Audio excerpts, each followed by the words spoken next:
Um aspecto importante desse encontro entre o presidente dos Estados Unidos, Donald Trump, e o primeiro-ministro de Israel, Benjamin Netanyahu, tem sido deixado de lado nas observações e nas análises. E esse aspecto é também muito importante, que é a ideia do presidente dos Estados Unidos, Donald Trump, sobre um possível acordo com o Irã, deixando claro que o próprio presidente Donald Trump disse abertamente que tem interesse num acordo com o Irã. Que Israel quer entender é qual a visão exata dos Estados Unidos sobre um possível acordo com o Irã e que capacidade de influência Israel tem sobre esse eventual acordo. Lembrando, em 2015, o governo do ex-presidente dos Estados Unidos, Barack Obama, fez um acordo sobre o programa nuclear iraniano que foi muito criticado pelo governo israelense. Posteriormente, Donald Trump, quando assumiu a presidência dos Estados Unidos pela primeira vez, cancelou esse acordo e desde então há sanções contra o Irã, há um embargo contra o Irã, enfim. Agora, o presidente dos Estados Unidos, Donald Trump, diz que tem mais interesse em estabelecer um acordo com o Irã do que atacá-lo. Esse é um ponto de preocupação para Israel. Um outro aspecto importante que surge no contexto desse encontro entre Trump e Netanyahu é uma nova proposta egípcia sobre um acordo indireto entre Hamas e Israel para o estabelecimento de um cessar-fogo. O que diz essa proposta egípcia?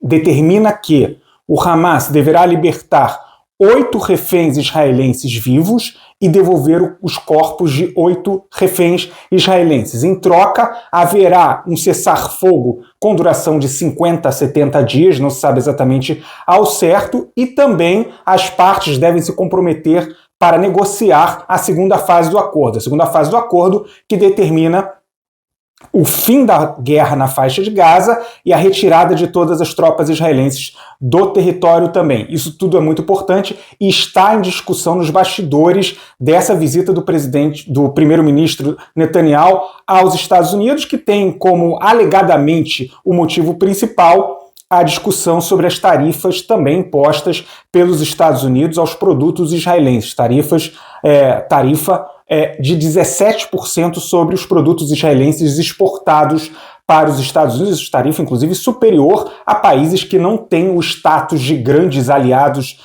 dos Estados Unidos, como Israel usufrui desse status. Por exemplo, a Turquia deve pagar uma tarifa, foi imposta uma tarifa de 10% sobre produtos da Turquia, uma tarifa inferior, portanto, à tarifa imposta a Israel. Em relação a esse ponto também, segundo o Jerusalém Post, tem causado bastante controvérsia, principalmente da parte dos empresários israelenses. Isso porque já havia a informação de que Israel receberia essa tarifa de 17% por parte dos Estados Unidos, e na visão dos empresários israelenses e também de uma fonte ouvida pelo jornal no Ministério da Economia, Israel demorou a agir a partir dos seus canais diplomáticos que poderiam ter sido acionados para evitar essa tarifa de 17%. Os canais diplomáticos do Ministério das Relações Exteriores de Israel, diretamente com os Estados Unidos, e por parte até do próprio primeiro-ministro Benjamin Netanyahu. Esse também é um aspecto em discussão nessa viagem. Um outro aspecto tão relevante quanto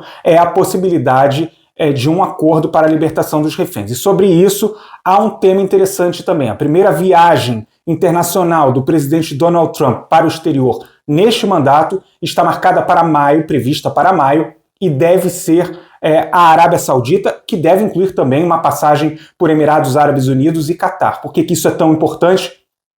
Porque é provável, a gente pode imaginar, fazendo uma análise, é provável que o presidente Donald Trump queira chegar ao Oriente Médio, sua primeira visita internacional neste mandato, já com alguma definição sobre a guerra entre Israel e Hamas na faixa de Gaza. Então isso pode levar o presidente Donald Trump a pressionar Benjamin Netanyahu, primeiro-ministro de Israel, para aceitar algum tipo de acordo. Por isso também, os familiares dos reféns israelenses emitiram um comunicado anteriormente a essa visita de Netanyahu a Washington, em que deixam claro, fazem um apelo ao presidente dos Estados Unidos, Donald Trump, para que pressione o líder israelense. Isso é bastante curioso na medida em que cidadãos de Israel apelam para um presidente de um país estrangeiro pressionar o próprio primeiro-ministro. Enfim, de qualquer forma, é sempre importante lembrar, um dos potenciais objetivos fundamentais do governo de Donald Trump é a ampliação dos chamados Acordos de Abraão, os acordos entre Israel e os países árabes. A bola da vez